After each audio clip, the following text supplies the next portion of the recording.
Selamat sore teman-teman semuanya. Perkenalkan saya Alsi Mianda dengan NIM 4112111073.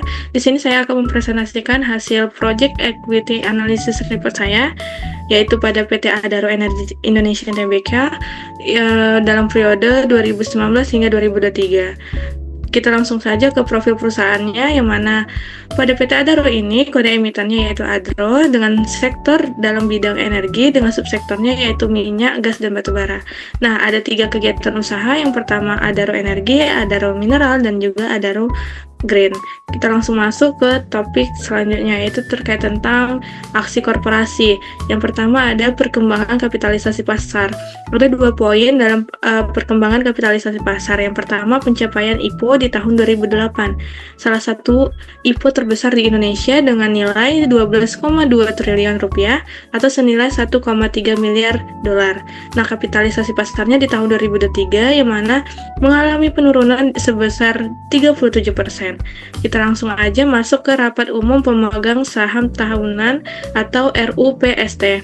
Nah, pada tahun 2023 ada 2 keputusan utama nih teman-teman. Yang pertama pada pembagian dividen tunai dengan alokasi dividennya sebesar 1 miliar dolar kepada pemegang saham, dan juga ada program buyback pembelian kembali saham dengan investasi sebesar 18,4 juta dolar untuk buyback saham. Kita langsung masuk aja ke apa sih tantangan eksternal pada PT Adaro Energi Tbk selama tahun 2019 hingga 2023. Ada 5 tantangan eksternal. Yang pertama, fluktuasi harga batubara, kemudian ada pandemi COVID-19. Hal ini menyebabkan Adaro mengalami penurunan permintaan energi, kemudian yang ketiga peraturan dari lingkungan, kemudian ada persaingan industri energi, dan juga ada gangguan logistik. Kemudian apa sih strategi penanganan pada PT Adaro selama 5 tahun ini? Yang pertama yaitu diversifikasi portofolio, kemudian ada efisiensi operasional, kemudian juga ada komitmen ESG yang mana Adaro memiliki target 50% pendapatan dari non batubara thermal untuk tahun 2030. Kemudian ada penguatan logistik dan juga ada kolaborasi dan inovasi. Kita masuk aja ke topik selanjutnya terkait tentang financial distress. Seperti gambar yang terlihat bahwa ini merupakan gambar grafik dari financial distress untuk PT Adaro selama 5 tahun ini. Nah, kita langsung fokus aja ke garis line biru Z score-nya. Terlihat bahwa di tahun 2020 ke 2022 itu mengalami peningkatan yang sangat signifikan teman-teman. 2022 merupakan puncaknya, namun dia sedikit mengalami penurunan di tahun 2023. Mari kita analisis kenapa. Nah, kita masuk aja ke interpretasi hasil tren dari Z-score-nya. Seperti yang digambar tadi sebelumnya, bahwa di tahun 2022 merupakan peningkatan puncak dari peningkatan yang signifikan itu dengan nilai Z-score-nya sebesar 7,45. Yang mana pada 7,45 ini sudah termasuk di zona yang sangat aman teman-teman. Namun di tahun 2023 nilai Z-score-nya turun jadi 6,92 dengan zona aman, masih dalam kondisi yang sangat kuat. Kita langsung masuk aja ke apa sih faktor-faktor dari penyebab kondisi keuangan ini. Nah, yang pertama ada profitabilitas operasional yang tinggi, yang mana harga batu baranya ini mengalami kenaikan. Jadi Adaro memanfaatkan kenaikan harga global ini di tahun 2021 hingga 2023. Kemudian ada likuiditas yang baik dan juga ada solvabilitas yang tinggi. Kemudian ada juga keuangan yang sangat stabil, kemudian kinerja operasionalnya yang positif, diversifikasi strategis, dan faktor pendukung lainnya. Kita langsung masuk aja ke EVA atau Economic Value Added. Nah, di sini ada grafik dari EVA.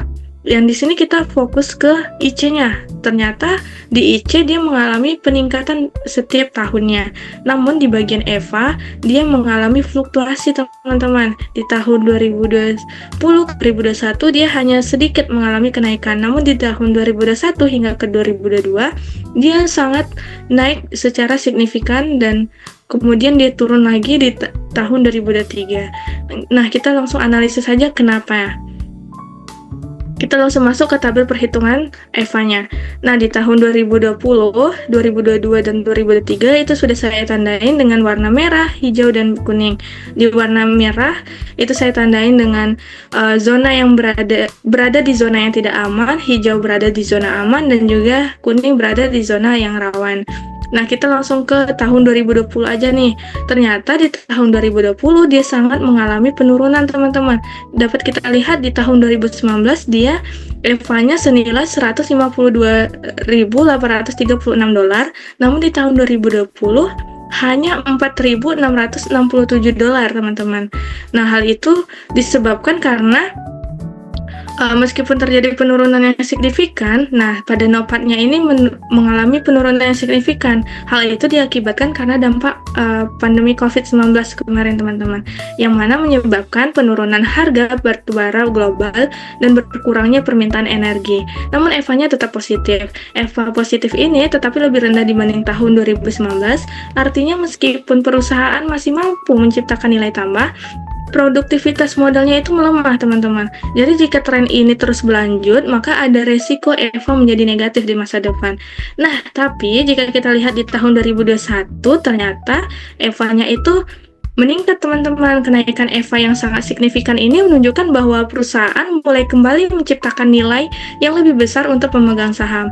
Nah, tahun ini merupakan tahun awal pemulihan yang menjanjikan untuk investor. Nah, EVA yang lebih tinggi ini menunjukkan bahwa investasi baru yang dilakukan perusahaan itu berhasil menciptakan nilai tambah yang besar. Kinerja modalnya menjadi lebih efisien dibanding tahun-tahun sebelumnya. Nah, kita lihat lagi di zona hijau, teman-teman. Di tahun 2022, ternyata EVA-nya mengalami kenaikan yang sangat signifikan. Di tahun 2022 ini ternyata merupakan puncak kinerja dari PT Energi Tbk ini. Dengan kenaikan yang signifikan pada harga batu bara, akibat krisis dari energi global ini, EVA-nya melonjak hampir 3 kali lipat dibanding dengan tahun sebelumnya. Wow, itu sangat menarik, bukan? Nah, menandakan bahwa pengelolaan operasional yang sangat efisien dan kemampuan perusahaan untuk memanfaatkan harga batu baranya itu yang tinggi itu sangat baik, teman-teman. Nah, peningkatannya ini terlihat dari profitabilitas operasional dan efisiensi dalam penggunaan investasi modal yang mendukung pencapaian EVA-nya yang sangat tinggi ini, teman-teman. Nah, kita lihat lagi di tahun 2023 dia berada di zona kuning atau zona rawan. Kenapa? Karena meskipun nilainya lebih rendah, EVA-nya lebih rendah dibanding tahun 2022, EVA-nya masih dikategorikan positif dan perusahaan masih menciptakan nilai tambah yang cukup besar.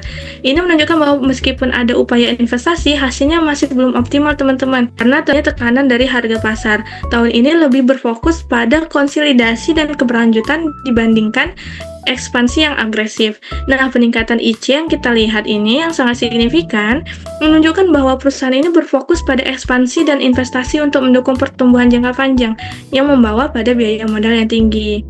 Nah, kita lanjut aja. Kenapa sih saya merekomendasikan perusahaan ini, teman-teman? Nah, pada PT Adaro ini merupakan pilihan investasi yang menarik untuk seorang investor yang ingin investasi ke jangka menengah ataupun jangka panjang. Fundamental perusahaan yang kuat, perspektif diversifikasi bisnisnya, dan harga saham yang under value memberikan peluang besar bagi investor untuk mendapatkan keuntungan yang signifikan, teman-teman. Nah, Adaro ini juga merupakan salah satu perusahaan tambang batu bara terbesar di Indonesia, teman-teman. Nah, faktor lainnya itu ada kinerja keuangannya yang stabil, diversifikasi bisnisnya, dan peluang investasinya yang mana stabilitas pendapatan dari batu baranya itu sungguh sangat stabil, teman-teman. Kita langsung next saja ke valuasi dari saham dan prospek dari investasi. Nah, harga saham saat ini, saham Adaro ini diperdagangkan di 2.360 per lembarnya, yang masih di bawah target harga rata-rata analisis, yang mana harganya ini sedikit mengalami penurunan. Nah, harga target rata-ratanya itu sebesar 3.373 dan target tertingginya itu 4.700 per lembar. Nah, jika kita beli di harga 2.360 dan kita jual di harga target rata-rata sebesar 3.373 per lembar, maka investor ini dapat memperoleh keuntungan nih, teman-teman, sekitar 42,9%. Dan jika harganya bisa mencapai 4.700, maka potensi keuntungannya itu hampir 99%, teman-teman. Sangat tinggi, bukan, teman-teman? Nah, karena itulah harga saat ini dapat dianggap itu sebagai undervalue yang memberikan peluang menarik bagi investor yang ingin masuk di harga yang rendah dengan potensi kenaikan yang signifikan. Nah, itulah tadi rekomendasi dari saya. Maka dapat kita simpulkan bahwa PT Adaro Indonesia Tbk menunjukkan fundamental kekuatan yang tinggi, kekuatan yang kuat, keuangan yang kuat, dengan stabilitas kinerja yang stabil selama periode 2019 hingga 2023. Jadi perusahaan ini berhasil menghadapi tantangan eksternal seperti fluktuasi harga batu bara tadi, regulasi lingkungan, dan juga tekanan dari transisi energi global. Melalui strategi diversifikasi portofolio, efisiensi operasional, serta komitmen terhadap energi hijau, jadi prospek investasi yang ditawarkan itu menarik, didukung dengan stabilitas pendapatan, potensi pertumbuhan dari diversifikasi bisnis, dan juga harga saham yang undervalue. Dengan target kenaikan harga saham hingga 99%, Adaro menjadi pilihan investasi yang menjanjikan untuk jangka menengah dan juga jangka panjang. Mungkin itu saja presentasi dari saya. Sekian dari saya. Selamat sore dan Assalamualaikum warahmatullahi wabarakatuh.